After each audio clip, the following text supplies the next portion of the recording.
ኤርትራ ዝያዳ ንከተነጽል ኤርትራ ብፍሉይ ንከተጥቀዕ ይጥቀሙሉ ከም ዘለውን ኤርትራ ኣብ ሉላውነት ናትና ተኣትወናላ ውሽጣዊ ጉዳይ ናትና ተኣትወናላ ናይ ዞባ ሰላም ርግኣትን ተዓጽላ ልዕሊ ኩሉ ድማ ሕጂ ድማ ንእስራኤል ኣብ ጎኒ ኤርትራ ምስ ኢራን ኮይና ትኸይዳላ ብዝብል ናብ እስራኤል ኣጸጊዖም ብእስራኤል ሓገዝ ንኽረኽቡ ዝኸድዎ ዘሎ መንገዲ ካላሩስ የስ ዝሓለፈ 35 ደው ኢልና ኣለና ንብል ኣለና ወደው ኢልና እዚ ዝጋነን ወይ እውን ጌጋ ሓበሬታ ኣይኮነን ደው ኢላ ኣላ ኤርትራ ግን ትኸፍሎ ዘላ ዋጋ ንሪኦ ኣለና ዶ ብምንታይ ዋጋ ኢና ደው ኢልና ዘለና ዳርጋ ህዝቢ ኤርትራ ንቡር ሂወት ጠጠው ካብ ዘብል ሓያሊ ገይሩ Across the line, Eritrea's provocations and the battle for sovereignty.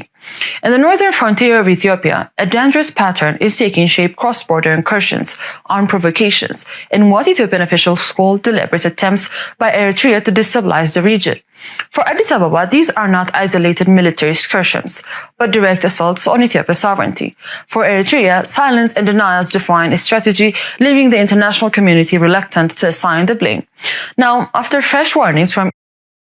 ባህርና ህንድ ውቅያኖስ የጋራ ይዞታ ነው። የአረቡ ዓለም 80% ነዳጅ በሚተላለፍበት 30% የምድራችን ኮንቴነር ንግድ በሚቀላጠፍበት 12% የዓለማችን ንግድ በሚዘዋወርበት $1 ትሪሊዮን በዓመት ውስጥ ገንዘብ በሚሰራበት ቀጠና ላይ የኢትዮጵያ ሚና ሲበሉ የመመልከት ሆኗል። የተዛባ ትርክት ውጤት ነው። የሚገባንን መጠየቅ ነውር አድርጎ የሚያስብ የሚገባንን ማንሳት ትክክል አይደለም ብሎ የሚያስብ እሳቤ ይሄ ደግሞ የትርክቱ ውጤት ነው። ከም ንሪኦ ዘለና እዞም ሰባት እዚኣቶም ናብ ኤርትራ ብፍሉይ ታርጌት ዝገበረ ብፍላይ ናይ ኤርትራ ፕሬዚደንት ናብ ግብፂ ዝገበሮ መገሻ ብዝሰብሐ መልክዕ እዮም ዝርእይዎ ዘለው ካብኡ ቀፂሎም ድማ ኤርትራ ትኸዶ ዘላ መንገዲ ብመንገዲ እቲ ሚኒስትር ጉዳያት ወፃኢ ናቶም ዝበሎ ሓበሬታ ኩላቶም ነቲ ዘሎ ኩነታት ኣመና ድፊት ውስኹሉ ከም ዘለውን እቲ ፎሬን ሚኒስትር ዝበሎ ተደመሮ በቲ ናቶም ናይ ፒአር ይኹን ናይ ሚድያ ምንጭታት ዝደፍእዎ ዘለው ንኤርትራ ዝያዳ ንከተነጽል ንኤርትራ ብፍሉይ ንከተጥቀዕ ይጥቀሙሉ ከም ዘለውን ኤርትራ ኣብ ሉላውነት ናትና ተኣትወናላ ውሽጣዊ ጉዳይ ናትና ተኣትወናላ ናይ ዞባ ሰላም ርግኣትን ተዓጽላ ልዕሊ ኩሉ ድማ ሕጂ ድማ ንእስራኤል ኣብ ጎኒ ኤርትራ ምስ ኢራን ኮይና ትኸይዳላ ብዝብል ናብ እስራኤል ኣጸጊዖም ብእስራኤል ሓገዝ ንኽረኽቡ ዝኸድዎ ዘሎ መንገዲ ካላሩሲ ቀይሕ ባሕሪ ውሕስነት ስለ ዘይብሉ እስራኤል ናይ ግድን ገለ ነገር ክትገብር ኣለዋ ኣብዚ ጉዳይ እዚ ድማ ምሳና ክትሳተፍ ኣለዋ ዝብል ስምዑ ኣብዚ ግርቢ ዝብለካ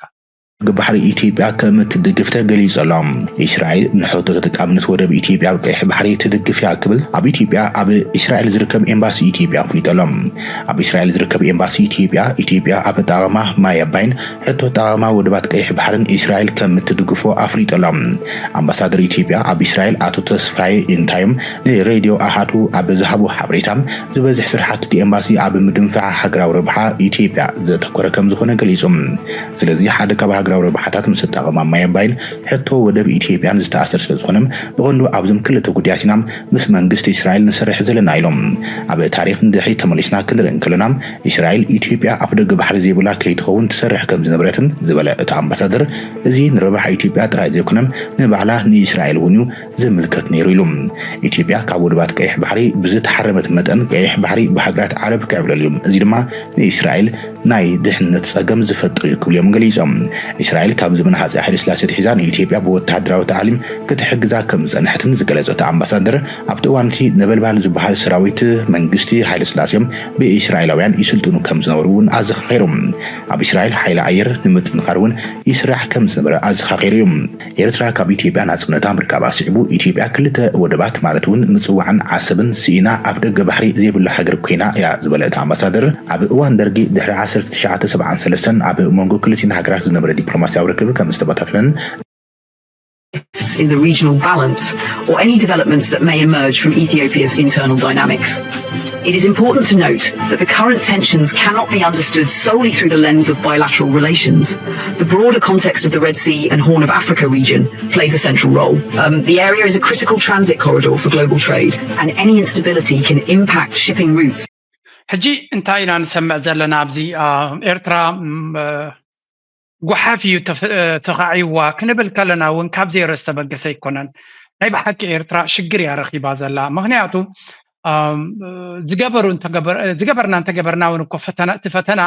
መወዳታ ዘይብሉ ብኩሉ መንገዲ ድማ ዝብድሃና ኢና ንርኢ ዘለና እዚ ናይ እስራኤል ንኣብነት ሕጂ መዓስ ከተጠው ኣቢላ ንኢትዮጵያ ንክትሕግዛ ኣብ መዓስ እቲ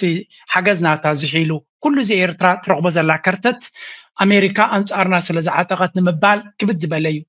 ዝያዳ ክንብሎ ንኽእል እስራኤል ቀጥታዊ ረብሓ ኣብ ኤርትራ ስለ ዝረኣያ ምስቲ መንግስቲ ኤርትራ ድማ ተረዳዲኣ ኣጀንዳ ናታ መንግስቲ ኤርትራ መጋበርያ ናቶም ኮይኑ ድሌቶም ክገብረሎም ድልውነት ስለ ዘይብሉ እንታይ እዮም ዝገብሩ ዘሎ ኢንዳይሬክትሊ ብኢትዮጵያ ገይሮም ክረኽብዋ ኣብ ምስ መለስ ከምኡ ገይሮም ብዝተፈላለዩ ሓይልታት ከምኡ ገይሮም ዋላ ምስ ዘርግውን እኮ ነይሮም እዮም ስለዚ መንግስቲ ኤርትራ ሓደ ካብቲ ኣነ ከም ጆርጆ ዝብሎ ማለት እዩ ብዙሓት ኣለኹም ሳይ ዘይተሰማምዑ ኣብዚ ኤርትራ እዚ ኩሉ ፈተና ዝረኽባ ዘሎ ሓያል ዝኾነ ዲል ምስ ፓወርስ ክትገብር ስለ ዘይከኣለት እያ እዚ ማለት ድማ ሉላውነትና ክንሸይጥ ኣለና ወይ ገለ ኣይኮነን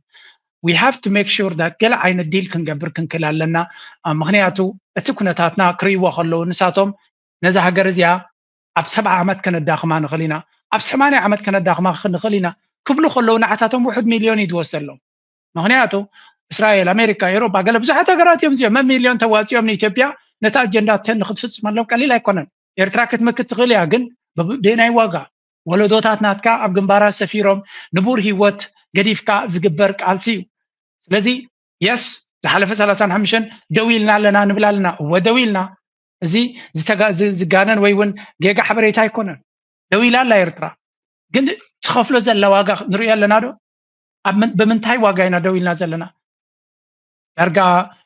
ህዝቢ ኤርትራ ንቡር ሂወት ጠጠው ካብ ዘብል ሓያሊ ገይሩ ንቡር ሂወት ክበሃል ከሎ መንእሰይ ልክዕ ከምዚ ኣብ ደገ ዘላ ኣፍላይ ኣብ ደገ ዘለኻ ልክኻ ተማሂሮም 18 መዝበፅሑ እንታይ ገብሩ መንገዶም ይህዙ ስርሖም ይጅምሩ ሂወቶም ይመርሑ ከም ኖርማል ሂወት ይወናጨፉ እዚ ሂወት እዚ ኣብ ኤርትራ ኣይረኽቦን እዮም ዘለዉ ስለምንታይ እቲ ሕቶ ናይ ሃገራዊ ድሕነት ኣዝዩ ገጅፍ ስለ ዝኾነ ብከምዚ መንገዲ ንክንደይ ዓመታት ክንቅፅል ንኽእል ማለት ሓደ 34 ዓመት ብከምዚ መንገዲ ደው ኣቢልና ኣለና ዝተወልደ መንእሰይ ሳዋ ይወርድ ኣብ ግንባራት ይኣቱ ወላ እውን ኣብ ትምህርቲ ኣትዩ ተተምሃረ ኣብቲ ሃገራዊ ክተት ኣትዩ ዝኸይድ ከም ድሌቱ ነጋዱ ክኸውን ኣይክእልን እዩ ክሽቅጥ ኣይክእልን እዩ ላዕልን ታሕትን ክወናጨፍ ኣይክእልን እዩ ስለዚ ንኸፍሎ ዘለና ዋጋ ነፍስኻ ኣብቲ ደይ ቱ ደይ ናይ ኤርትራዊ ሂወት ጌርካ እንተሪኢኻያ ብከምዚ ንዝመፅእ 30 ዓመት ክንቅፅል ንኽእል ዶ ንዝብል ነው ንዝመፅእ 20 ዓመት ክንቅፅል ንኽእል ዶ ኣይመርፆን እያ ንዝመፅእ 5 ዓመት ክንቅፅሎ እውን ድሌት የብለይን ከም ድሌተይ ግን ኩሉ ነገርካ ከም ድሌትካ ኣይኮነን ስለዚ እዚኣቶም ኣብ ዝሓለፈ ኣምባሳደር ናቶም ኣብ እስራኤል ኮይኑ ብዙሕ ነገራት ተሓዋውስ ይፍትን ነይሩ ንእስራኤል ድማ መዋፅኦ ናይ ሽግርና ኢሎም ዝኣመንዋ እዮም ግብፂ ምስ ኤርትራ ዝምድና ክትገብር ተጀሚራ ንእስራኤል ተንበርኪኾም ድሌትኩም ክንገብረልኩም ኢና ብምባል ንእስራኤል ናብ ጎኖም ንምምፃእ ንዓና ንምንፃል ሰፊሕ ዝኾነ ልመናን ካልእ ነገር ይገብሩ ኣለዉ እሱ ግን ጥራይ ግን ኣይኮኑን እዚኦም ሰባት እዚኣቶም ስክፍታ ዝበሃል ዘለዎም ሰባት ኣይኮኑን ስምዑ New to the Red Sea. It used to have for thousands of years access to the Red Sea, and Ethiopia, given its economic growth, population, and economic might, needs not only one port but many multiple ports throughout the Horn area. Russia can play a role. Mind you, Russia is a member of the Security Council of the United Nations. In that respect, Russia, the weight of Russia itself, the influence of Russia throughout the world, in the Middle East area, the Gulf area, and also the influence of Russia in the Red Sea area itself can contribute a lot. Can be كم تريد لهم نخلو حجر كحجزهم يمزدلي زلوا كل حجر هذه ني أمريكا تنبركهم يلمنون أوروبا دخلهم ببناتهم ناخذوا يلمنوهم نتشاينا كيلهم يلمنون الراشا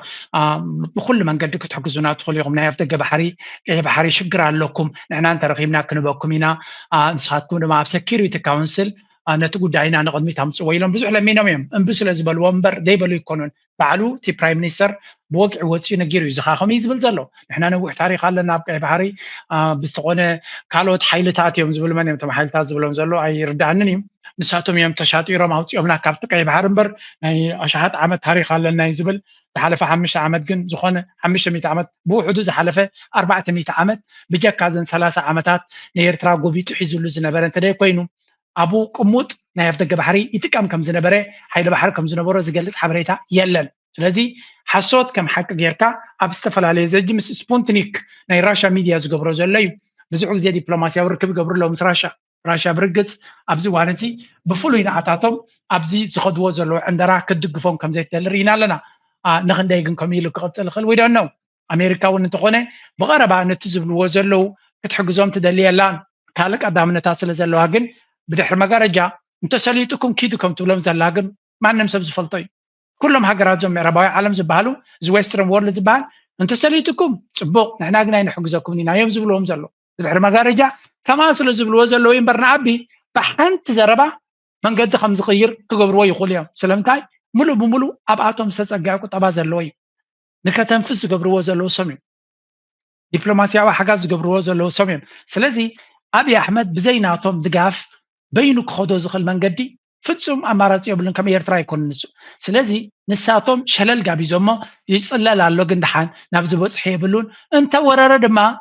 شعبي هدو قبلو سلازغل بزح زربايد لينانيو انت كم قال يلو انت سلطو خاقرم يمزبلو لذي عينة التحساس بحيسكا أب كلو نحنا نخدو زلنا كبيت فتنا يزيقات من نازلو يرترا دما نزو كنتات زي أغليلا كتريو كم زي تقل نفلت علينا قل እንታይ ክግበር ይኽእል ምክንያቱ ኤርትራ ትንኩ ክትገብሮ ትኽእል እቲ ትገብሮ ዘላ እዩ እቲ ትገብሮ ዘላ መኸተ እቲ ትገብሮ ዘላ መንእሰይ ኣብ ሃገራዊ ኣገልግሎታት እዩ ወተሃደራዊ ዓቕምኻ ሓይልካ ብዙሕ ነገራትካ ቀዳምነታትካ ገዲፍካ ናብቲ ምክልኻልን መውሓስ ሃገርና ተይብካ እሱ እቲ ኣማራፂ